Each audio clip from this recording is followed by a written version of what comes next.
On a crié, crié, crié. On peut crier de voir la planète se détruire, mais on peut aussi espérer d'une génération renouvelée et qui nous fera meilleur qu'avant, meilleur que ce que l'on redoute de devenir.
Donc tout l'atelier travaille en commun sur un même thème et j'ai trouvé qu'il y avait une très belle synergie entre les gens qui ont créé sur cette expo. C'est la première fois que j'ai travaillé en collectif et j'ai trouvé que les ateliers ont fonctionné avec une belle synergie. On sait que les artistes ont des égos très développés, donc il faut arriver à les faire travailler ensemble et je crois que chacun a trouvé sa place dans ce projet. Et ce qui m'a le plus ému, c'est le travail qui a été fait avec les handicapés adultes,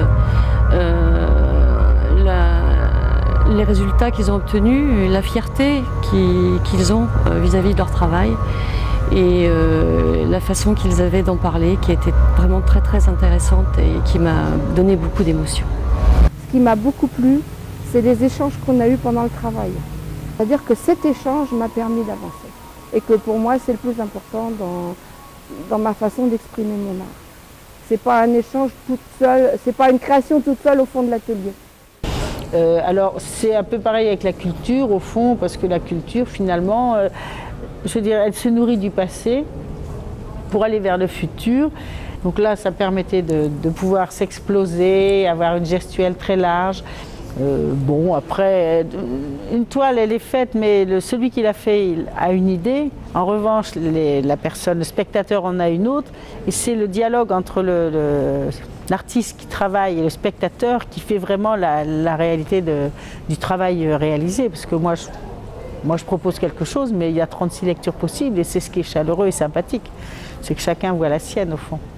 L'idée, c'est toujours de rebondir entre les générations du passé qui servent pour le futur et puis d'être aussi dans le présent. L'inspiration m'est venue parce que justement dans la notion de génération, je trouvais que c'est important de représenter d'une certaine façon la notion de génération, donc de jouer sur le passé, d'y intégrer le présent et puis de jouer aussi sur le futur.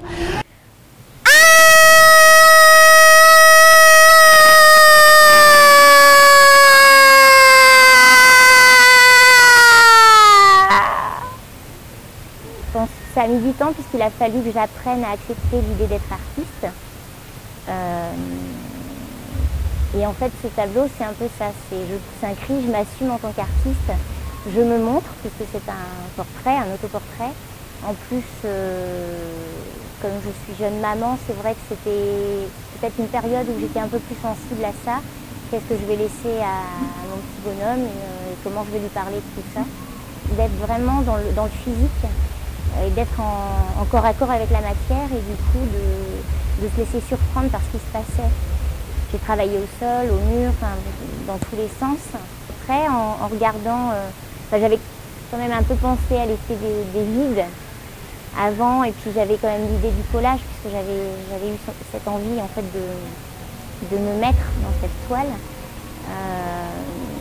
Mais ça s'est construit après. Alors le premier, c'est celui-là. Je suis très proche de l'idée du cri. Je suis dans le cri. Mais on crie avec des couleurs, on crie avec des formes, on crie avec des idées qui s'accommodent de ce projet Génération Durable, oui.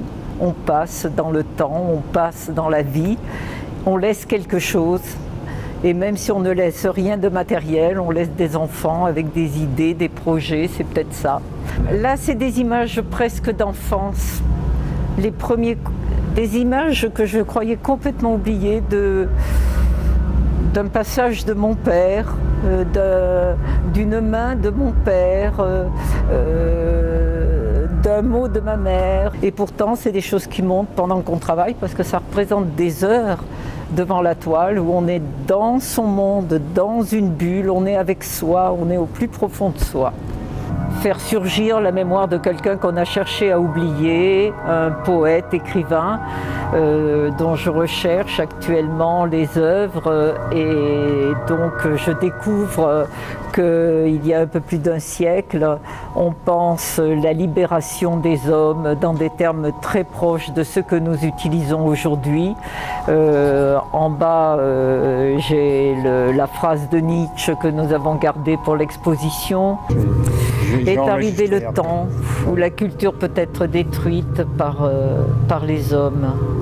Et aujourd'hui, ça m'amuse un peu de penser que c'était peut-être une peinture prémonitoire par rapport à l'aventure personnelle que je vis actuellement. Je viens de vivre un incendie ravageur à l'intérieur de ma maison et à l'extérieur, avec des livres qui ont brûlé, avec des recherches qui ont brûlé. J'ai retrouvé là aussi la mémoire du monde et quelque part j'ai pensé à la pierre de Rosette que un certain Champollion découvre, enfin apprend à lire, et grâce à quoi il a découvert que sur la pierre de Rosette égyptienne, on pouvait retrouver la mémoire de toute une période d'histoire.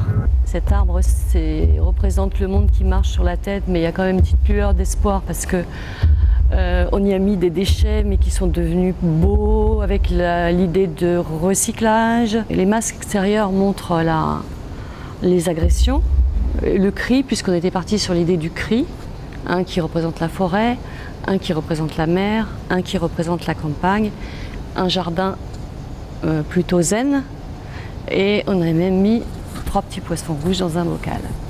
Il fallait montrer qu'il y avait encore de la vie sur la Terre. Alors effectivement, l'installation, on l'a présentée à des groupes dans des classes de CEP au CE1, CE2 et les classes d'un IME, c'est-à-dire d'enfants handicapés. Et lorsque j'ai présenté l'installation, j'ai remarqué que les enfants étaient très sensibles à cette installation parce que déjà ils avaient travaillé à l'école sur le sujet de l'écologie, de la pollution, des déchets et donc ils étaient déjà sensibilisés au problème. Ah ouais, ils adoraient les poissons rouges, oui, effectivement. Ouais.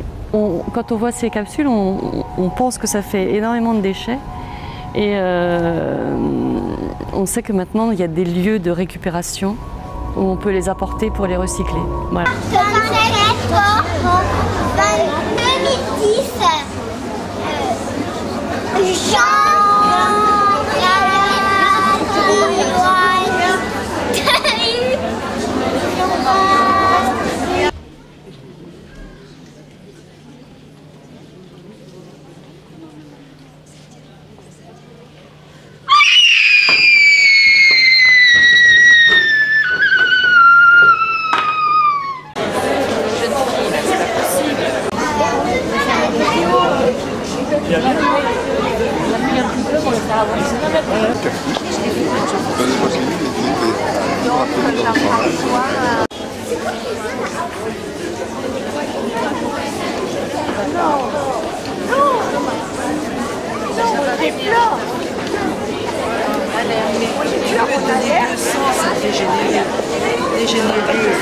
Les masques extérieurs. On a réussi. On a réussi. Cherchez, pardon? Cherchez.